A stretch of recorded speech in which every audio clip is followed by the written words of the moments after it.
La tragedia de Rufina Salgado, 1872, Veracruz. Las campanas nocturnas. Bienvenido a este espacio donde la historia guarda silencio y los registros oficiales dejan más preguntas que respuestas.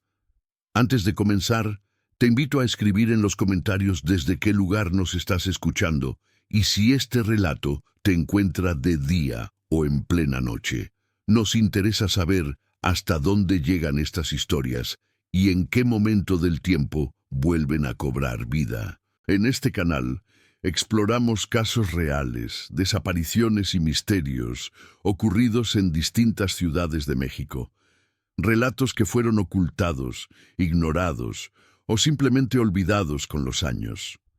Si te atraen las historias oscuras basadas en hechos reales y quieres seguir descubriendo estos archivos silenciados, suscríbete al canal y activa la campana para no perderte ninguno de nuestros relatos.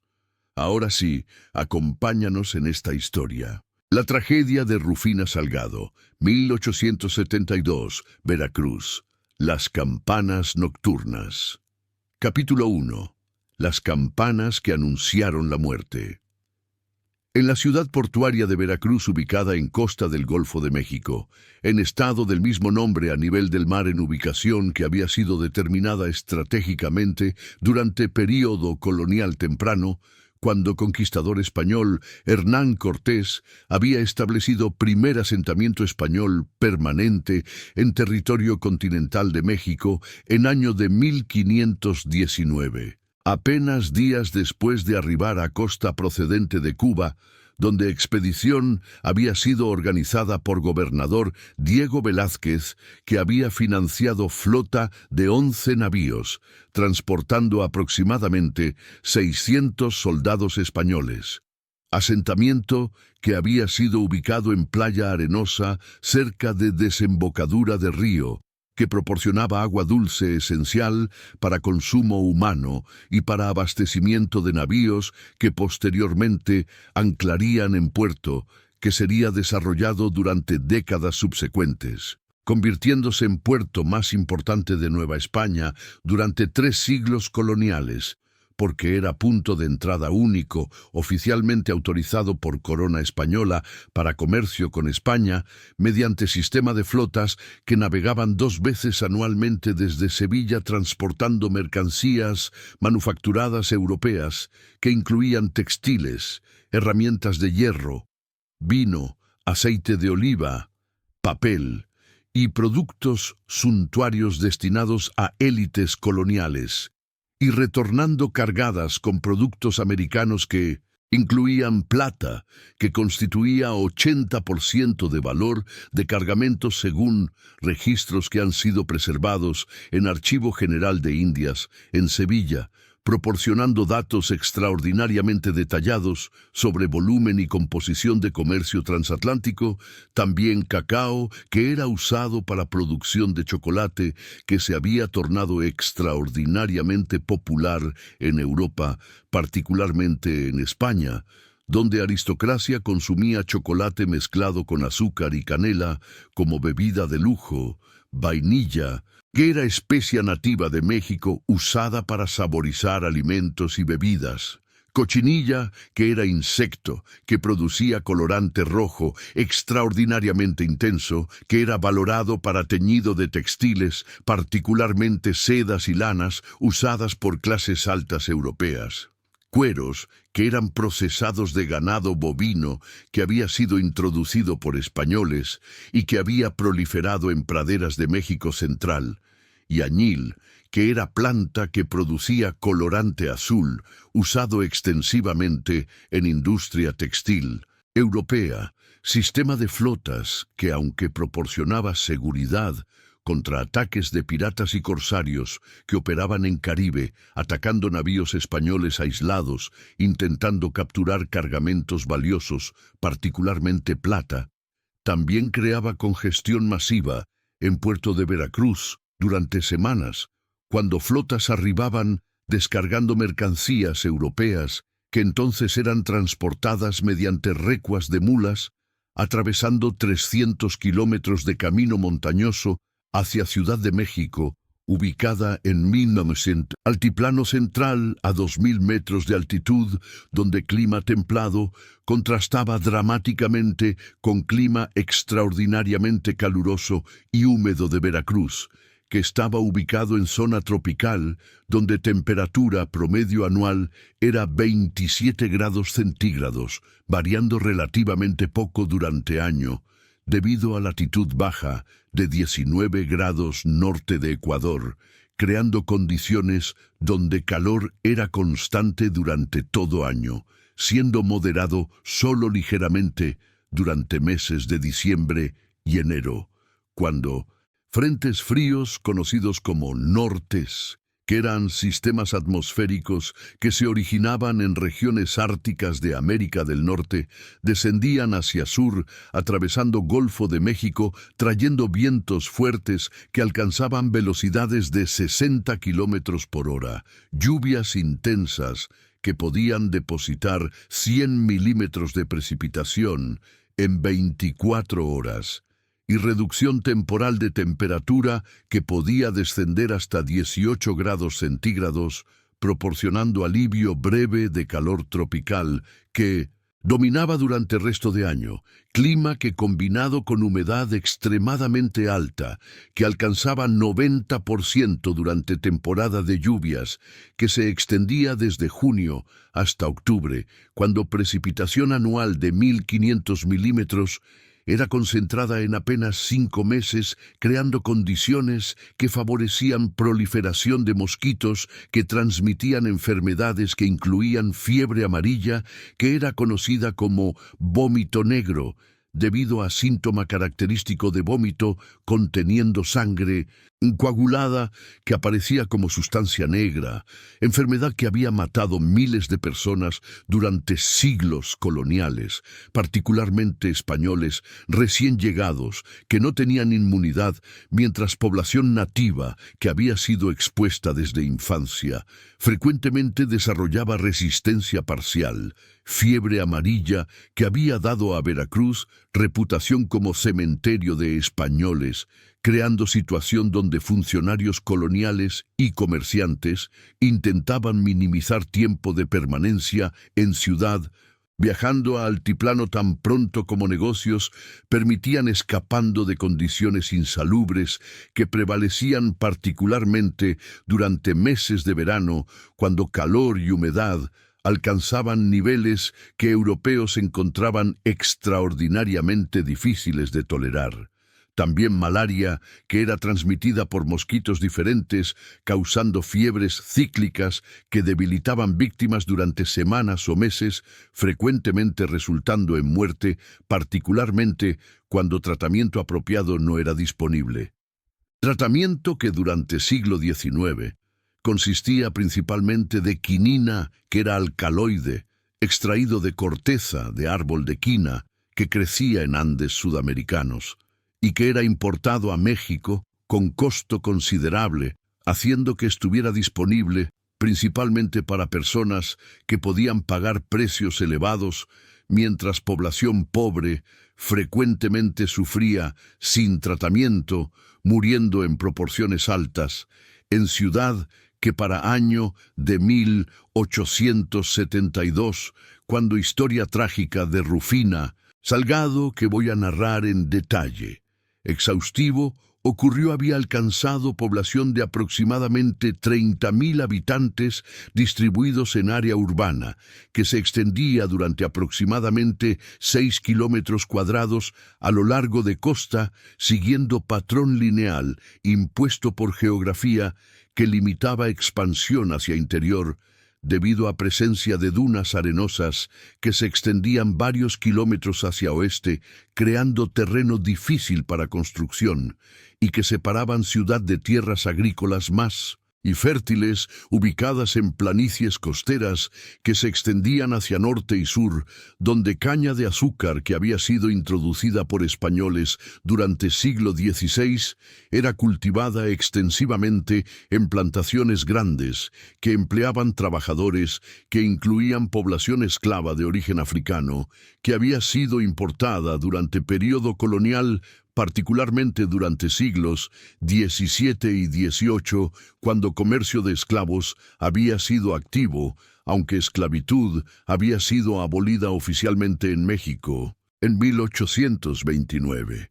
Población que, aunque había disminuido dramáticamente durante Guerra de Independencia, que había durado 11 años, desde 1810 hasta 1821, cuando batallas múltiples habían sido libradas en región, causando destrucción de propiedades, interrupción de comercio y emigración de habitantes particularmente españoles que habían constituido élite comercial y administrativa y que habían abandonado México después de independencia, retornando a España o emigrando a Cuba, que permanecía como colonia española, había comenzado a recuperarse durante décadas de 1850 y 1860, particularmente después de guerra civil entre liberales y conservadores, que había culminado en victoria liberal en 1861, y después de intervención francesa,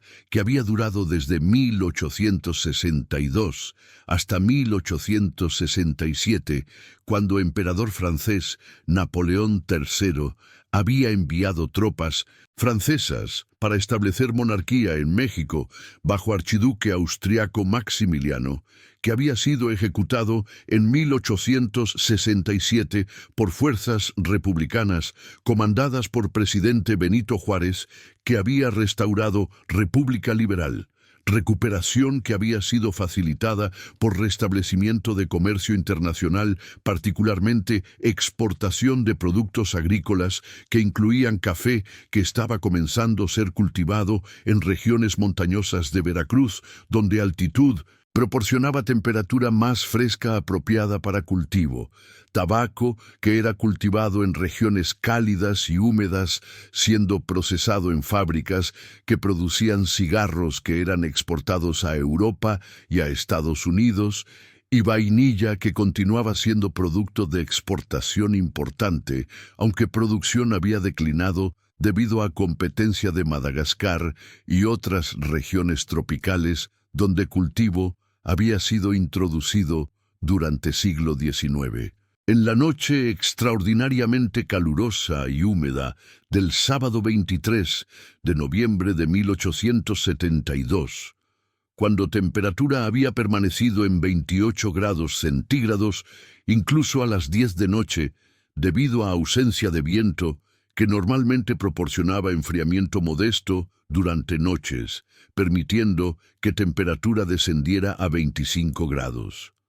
Ausencia que creaba condiciones de aire completamente inmóvil, que intensificaba sensación de calor, haciendo que respirar pareciera requerir esfuerzo debido a humedad saturada, cuando luna llena brillaba en cielo despejado, proporcionando iluminación que hacía que calles de ciudad fueran visibles incluso sin faroles que eran encendidos normalmente, pero que durante esa noche específica habían sido apagados temprano debido a celebración que había concluido, permitiendo que empleados municipales responsables de mantenimiento de faroles regresaran a casas aproximadamente a las 10:30 de noche, cuando mayoría de población de ciudad ya estaba dormida intentando escapar de calor mediante sueño, aunque muchas personas dormían en azoteas donde brisa ocasional del mar proporcionaba alivio modesto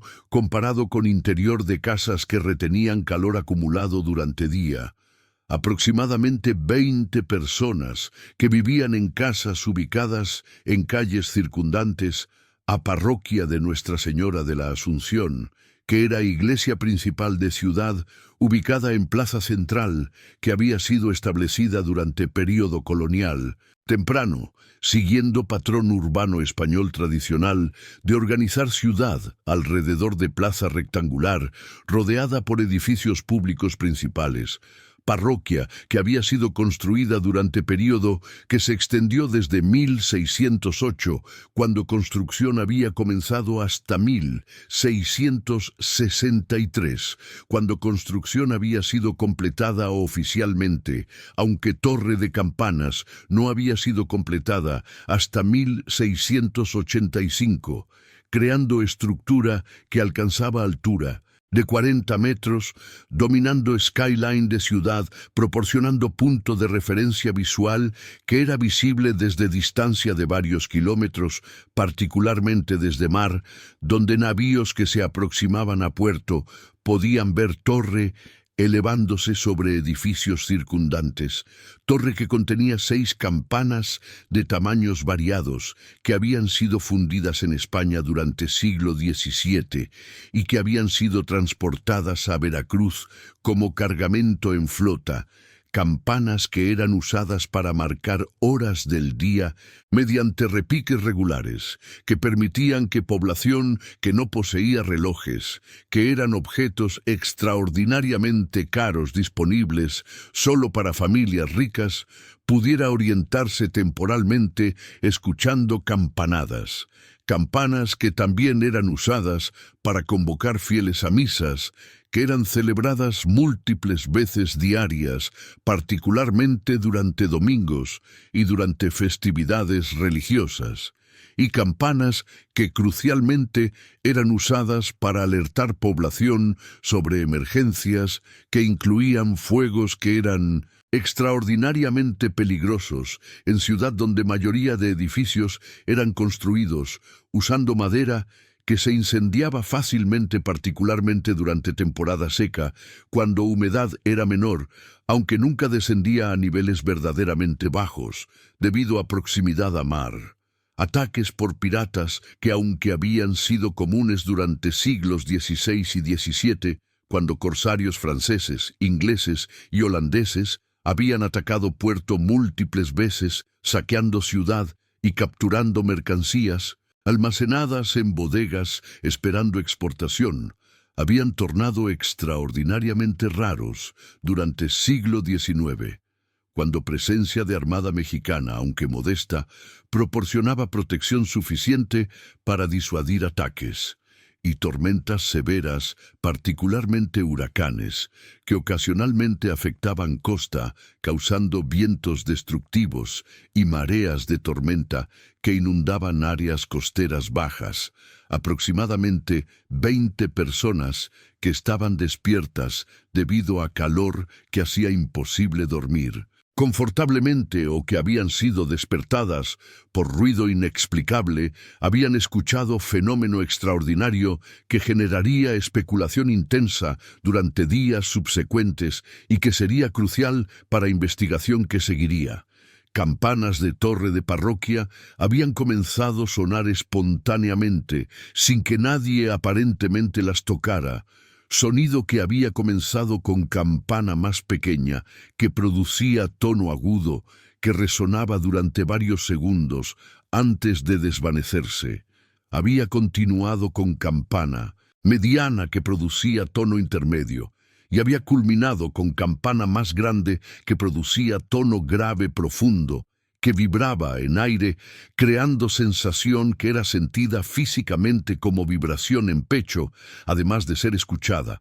Secuencia que había durado aproximadamente 30 segundos, durante los cuales 6 campanas habían sonado en orden ascendente de tamaño, creando melodía improvisada que, aunque no era armoniosa, era distintiva y memorable. Secuencia que había cesado abruptamente, dejando silencio que había sido roto solo por ladridos de perros que habían sido perturbados por sonido y que continuaban ladrando durante varios minutos, creando alboroto que había despertado personas adicionales que habían salido a calles, preguntándose qué había causado campanas sonar a hora inusual, cuando normalmente solo sonaban durante día, excepto durante emergencias, cuando repique continuo, urgente, alertaba población. Esta es la historia de Rufina Salgado, quien tenía 22 años,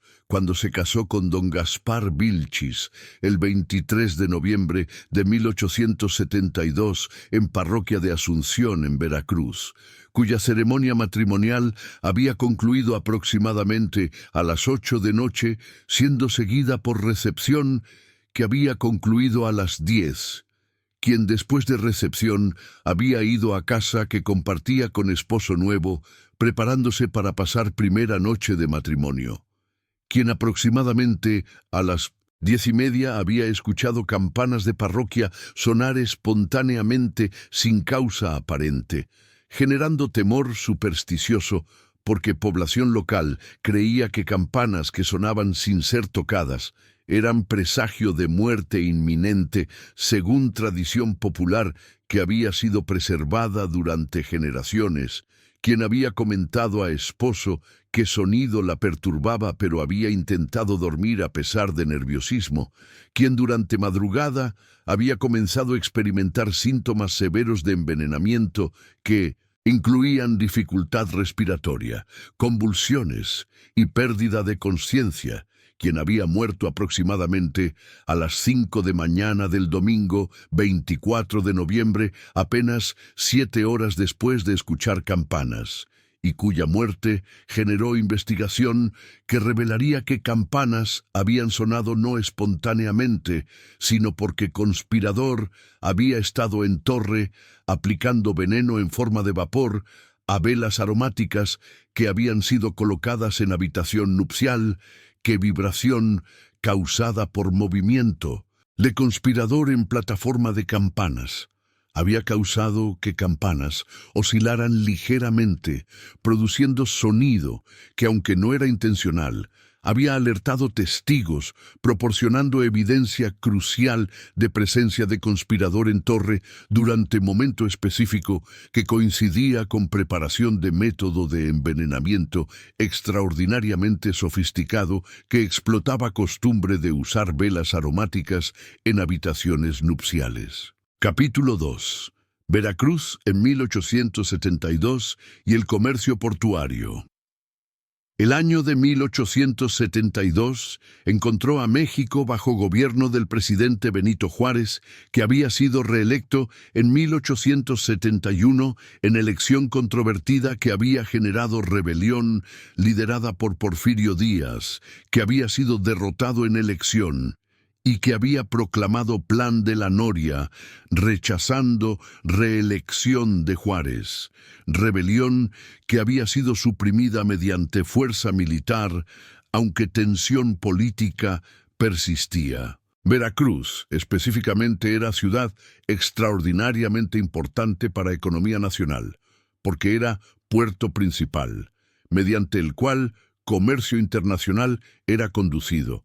Puerto que manejaba aproximadamente 60% de importaciones y exportaciones de México, según estadísticas que han sido preservadas en archivos. La economía de Veracruz estaba basada en comercio que empleaba estibadores, que cargaban y descargaban mercancías de navíos, almacenistas que operaban bodegas donde mercancías eran almacenadas temporalmente, agentes aduanales que procesaban documentación requerida por gobierno para cobrar impuestos sobre importaciones y exportaciones, comerciantes que compraban mercancías importadas para revender en mercados internos o que compraban productos mexicanos para exportar. También economía incluía servicios portuarios, que incluían reparación de navíos, abastecimiento de agua y alimentos a tripulaciones, y alojamiento en hoteles y fondas para marineros y comerciantes que visitaban ciudad.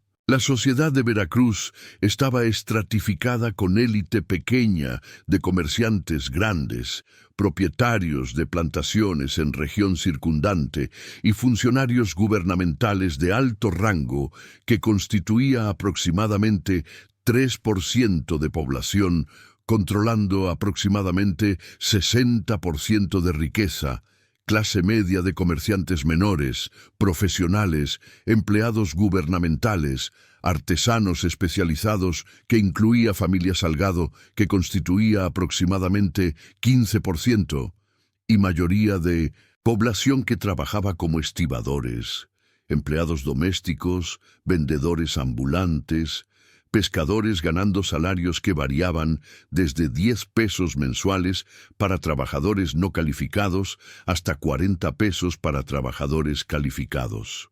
Para mujeres de familias de clase media como Rufina, Vida ofrecía educación básica limitada, participación restringida en sociedad bajo supervisión familiar, expectativa de matrimonio apropiado.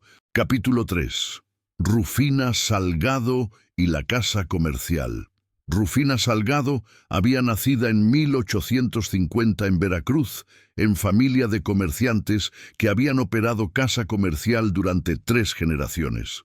Su abuelo don Melchor Salgado había establecido negocio en 1820 importando textiles europeos que eran vendidos en tiendas de Veracruz y de Ciudad de México. Su padre, don Cirilo, había heredado negocio en 1855. Había expandido mediante importación de herramientas, maquinaria agrícola, productos manufacturados. Su madre, doña Lorenza, continuaba activa en administración de casa, supervisando empleadas domésticas. Rufina era segunda de 5 hijos, que incluían hermano mayor Anselmo, de 26 años, que trabajaba en casa comercial, hermanas menores Escolástica de 20 años y Primitiva de 18, y hermano menor Zacarías de 15. A sus 22 años, Rufina era mujer de apariencia agradable, con personalidad sociable, educación básica que incluía alfabetización, aritmética básica, catecismo. La dote que traería a matrimonio incluía efectivo de 5,000 pesos, participación en casa comercial valorada en 3,000 pesos, ajuar valorado en 1,000 pesos, total de 9,000 pesos que era dote atractiva. El cortejo por don Gaspar había comenzado en julio de 1872, cuando había sido presentado a familia mediante conocido comercial que había afirmado que don Gaspar operaba negocio de exportación de productos agrícolas. Había continuado durante 4 meses con don Gaspar, visitando regularmente, demostrando conocimiento de comercio internacional. Cuando había propuesto matrimonio en octubre, don Cirilo había aceptado después de investigación superficial que había confirmado que don Gaspar compraba y vendía productos, pero que no había revelado escala limitada de operaciones o deudas. Rufina había aceptado con convicción de haber encontrado esposo que compartía intereses familiares en comercio. Lo que no sabía era que don Gaspar tenía deudas de 8,000 pesos y que planeaba asesinarla para heredar dote. Capítulo 4. La conspiración de las velas envenenadas.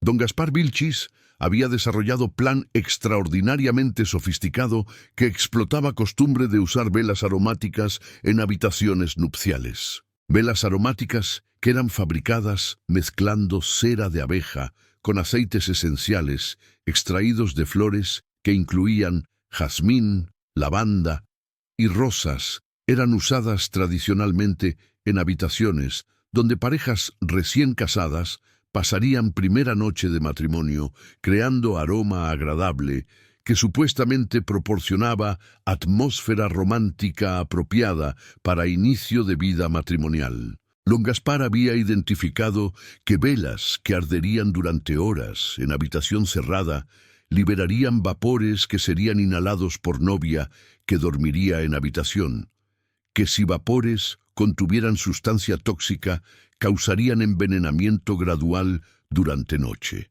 Había seleccionado fósforo blanco como veneno porque cuando era calentado liberaba vapores extraordinariamente tóxicos que causaban daño severo a pulmones cuando eran inhalados. Método requería aplicar fósforo a velas que serían encendidas en habitación nupcial, pero aplicación directa presentaba riesgo de que don Gaspar fuera visto manipulando velas generando sospecha.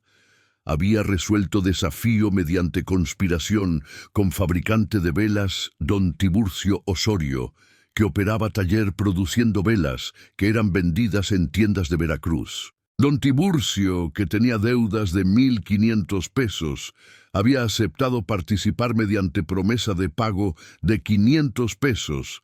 Había preparado 6 velas aromáticas mezclando cera con aceites y con 5 gramos de fósforo blanco pulverizado en cada vela, creando concentración suficiente para liberar vapores letales cuando velas ardieran. Pero método presentaba desafío adicional. Velas debían ser colocadas en habitación nupcial sin que Rufina o familia notaran manipulación. Don Gaspar había resuelto mediante plan de colocar velas personalmente en habitación durante tarde del día de matrimonio, afirmando que eran regalo especial que había preparado para novia, pero había calculado que aplicación de fósforo requería que velas fueran tratadas en último momento porque fósforo era sustancia inestable que reaccionaba con humedad del aire, pudiendo ignitar espontáneamente si era almacenada durante días. Había decidido subir a torre de campanas de parroquia durante noche después de recepción, aplicar fósforo adicional a velas usando polvo que llevaría en frasco, entonces bajar e ir a casa colocando velas en habitación antes de que Rufina llegara. Durante noche del 23 de noviembre, después de recepción que había concluido a las 10, don Gaspar había excusado brevemente, afirmando necesitar verificar algo en parroquia. Había entrado a parroquia usando llave que había obtenido mediante soborno de sacristán. Había subido escalera de caracol que conducía a torre de campanas. Había llegado a plataforma donde campanas estaban suspendidas. Había sacado velas de bolsa de tela.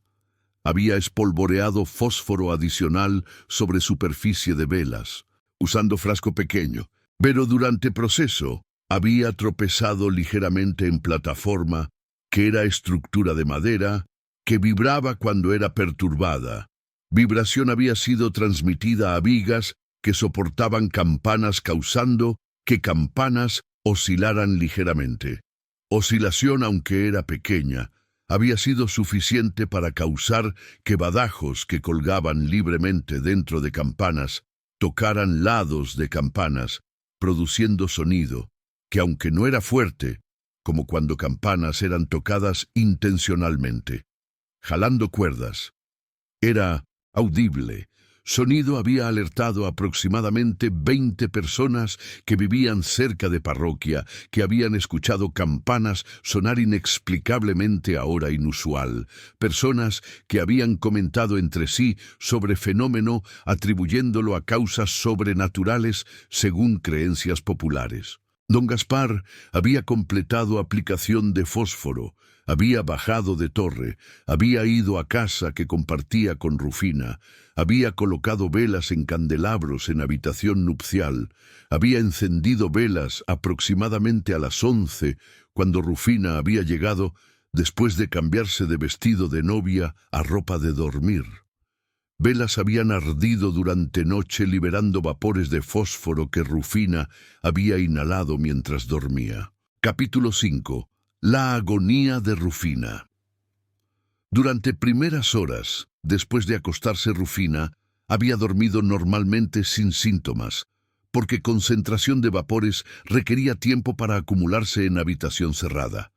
Aproximadamente a las 2 de madrugada, había comenzado a experimentar síntomas: tos seca, causada por irritación de vías respiratorias, dificultad respiratoria que se manifestaba como sensación de falta de aire. Durante horas siguientes, síntomas habían intensificado dramáticamente, tos había tornado violenta, respiración había tornado extraordinariamente dificultosa, requiriendo esfuerzo consciente, había comenzado a experimentar dolor severo en pecho.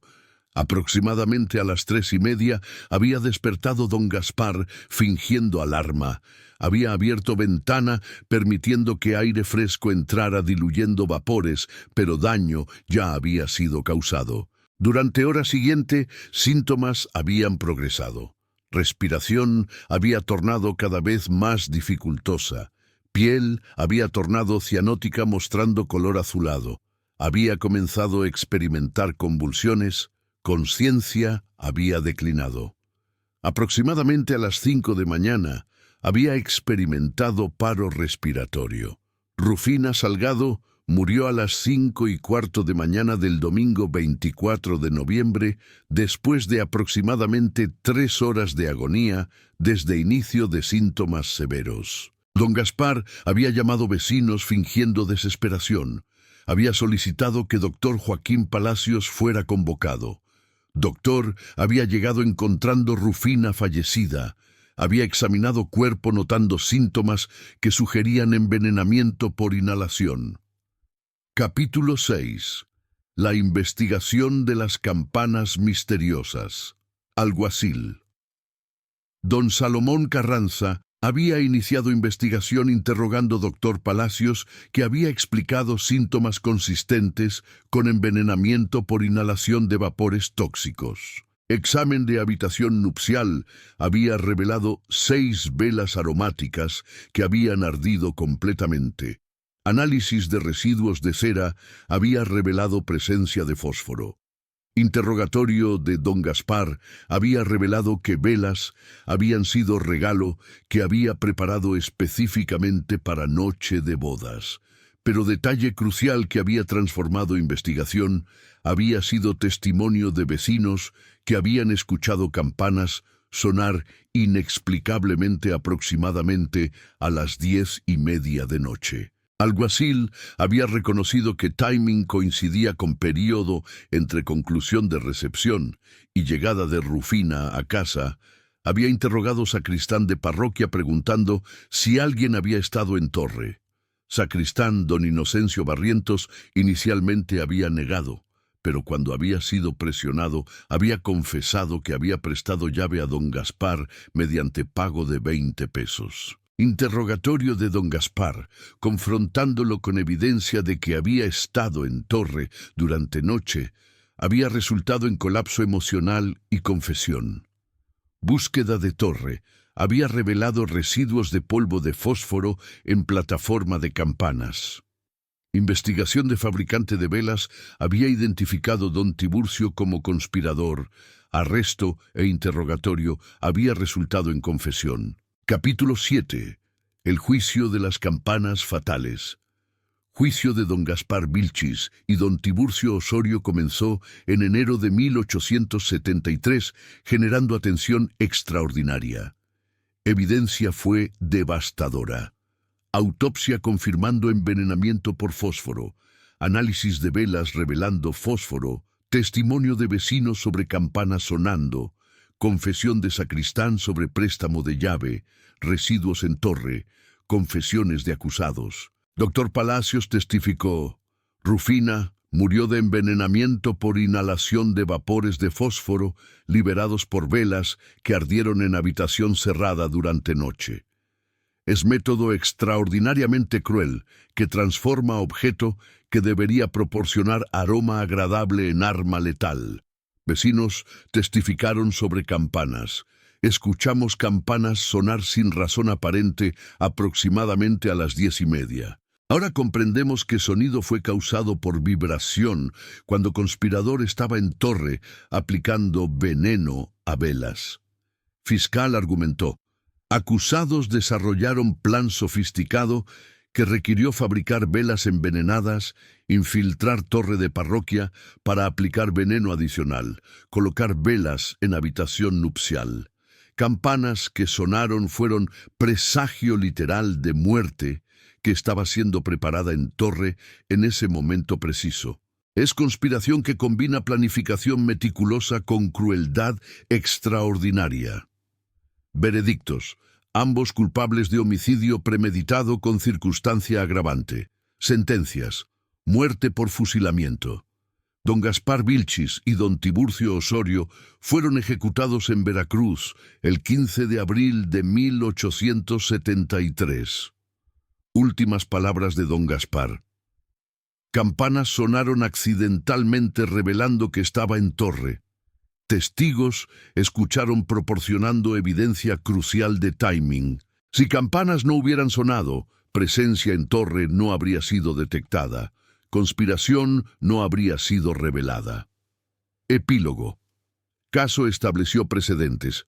Iglesias implementaron protocolos de seguridad requiriendo que torres fueran cerradas con llave. Velas aromáticas fueron reguladas requiriendo inspección antes de venta. Campanas que habían sonado fueron preservadas con inscripción.